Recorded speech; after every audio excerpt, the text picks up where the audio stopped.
At Hattusa, an empire's capital fell silent so completely that history still cannot identify one single final cause. Near 1200 BCE, Hittite power stretched across Anatolia and Syria, yet its strongest city was already under severe strain. Kings at Hattusa ruled through treaties, tribute, roads, and grain, binding distant lands to one fragile imperial center.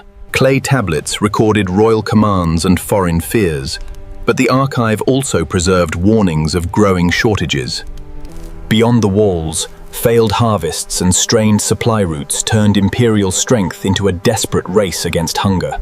Messages from Syria spoke of enemy ships and desperate battles, while Hattusa faced dangers much closer to its own walls.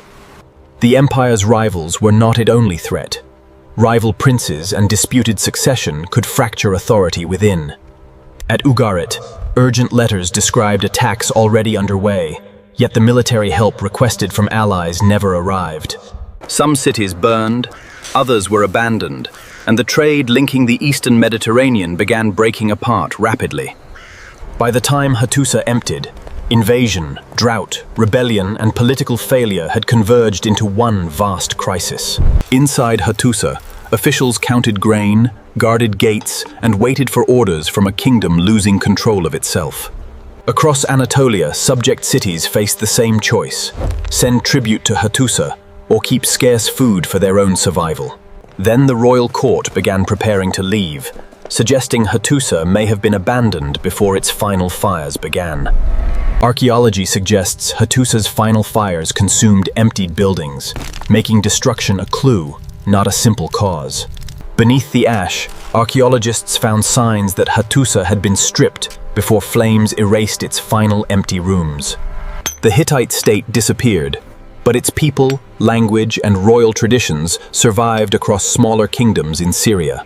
These successor kingdoms preserved Hittite symbols, yet none could rebuild the vast authority once commanded from Hattusa. Across the eastern Mediterranean, other palace states were also collapsing as trade, harvests, and political order failed. No single invader explains this destruction. The evidence points instead to several crises striking together over decades. When drought, rebellion, migration, and broken trade converged, a powerful empire could unravel without one final battle.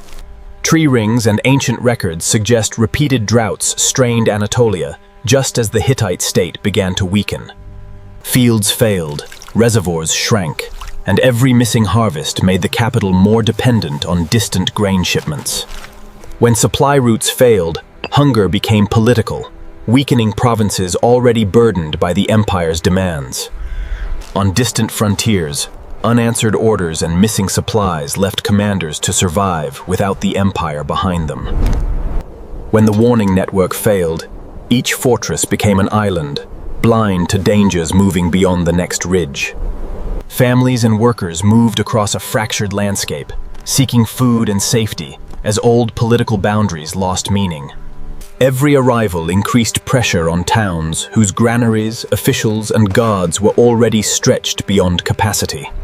Province by province, the imperial system contracted until Hattusa ruled little beyond the lands it could still reach. The roads that once carried tribute, soldiers, and grain into Hattusa grew quiet before the capital itself was abandoned.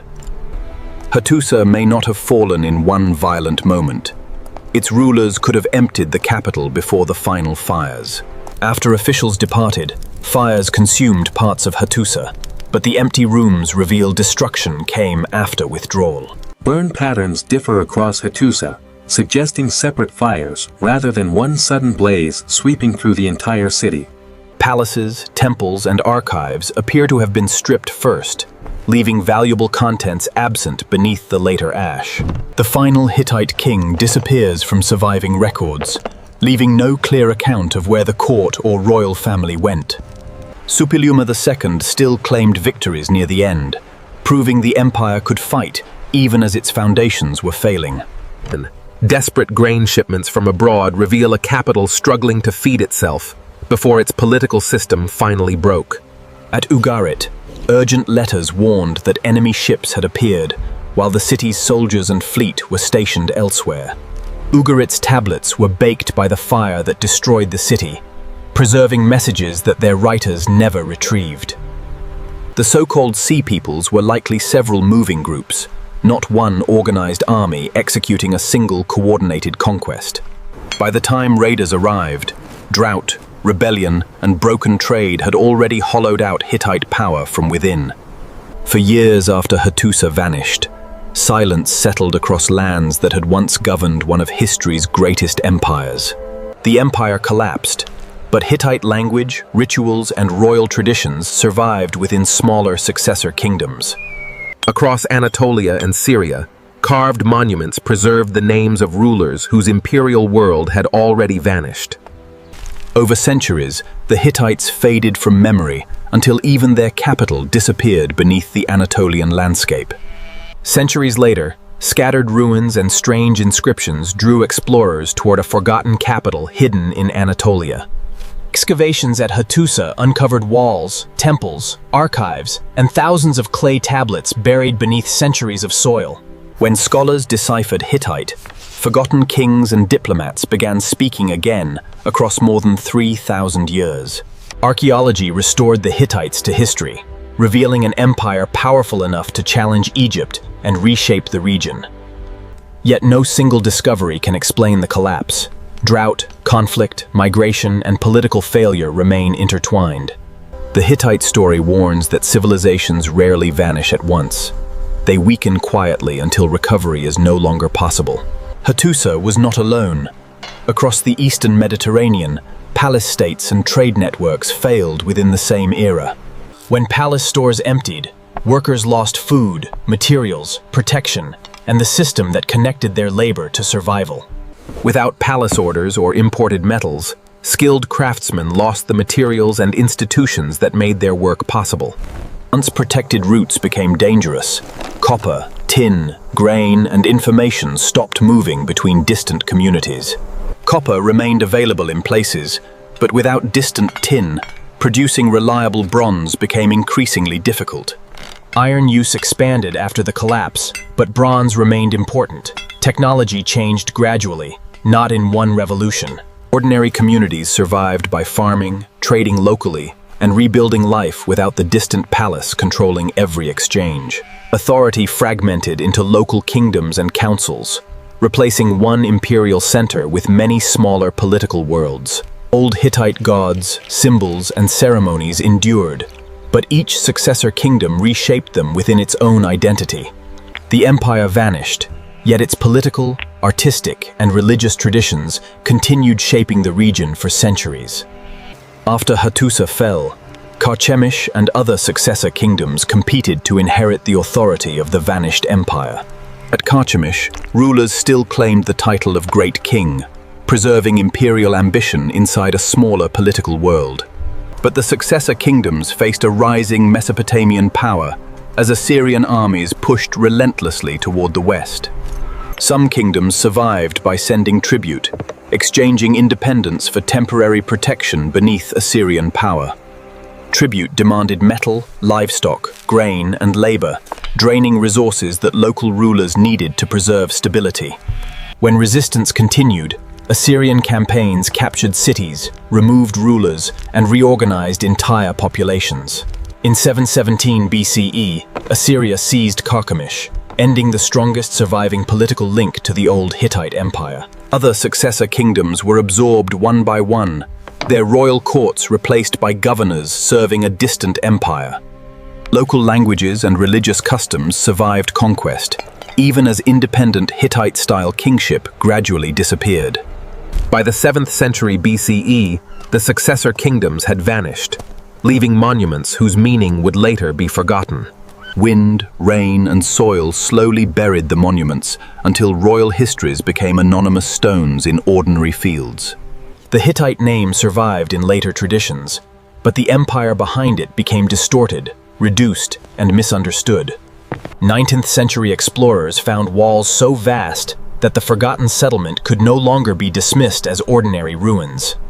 Evidence from tablets, geography, and monumental walls finally revealed that Borazköy was the lost capital of Hattusa. Excavators uncovered thousands of tablets containing treaties, prayers, laws, inventories, letters, and royal decisions. Scholars could recognize the cuneiform signs, yet the language behind many Hattusa tablets remained completely unknown. In 1915, Bedřich Hrozny identified Hittite as Indo-European, allowing the empire's own records to be read again. The treaty texts revealed Hattusa negotiating with Egypt as an equal, restoring the Hittites to international history. Ancient tree rings revealed consecutive years of severe drought near the empire's end, intensifying pressure on food and authority. Rediscovery revealed many causes, but no evidence proves one final event that alone destroyed the Hittite Empire.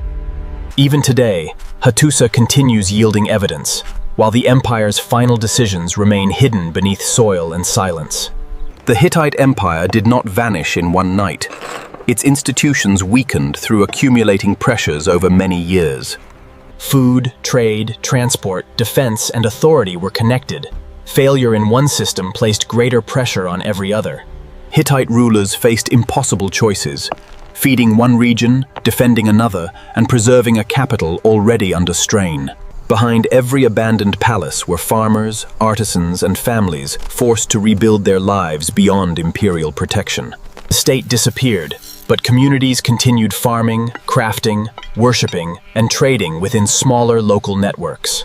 Hittite power ended, yet its symbols, rituals, language, and artistic traditions continued shaping successor societies. Complex societies remain vulnerable when food, transport, communication, energy, and trust depend on one another. The lesson is not that collapse is inevitable, but that resilience begins by recognizing weaknesses before crisis removes every choice. The Hittite Empire vanished, but its warning remains. How long can any civilization ignore the pressures growing within?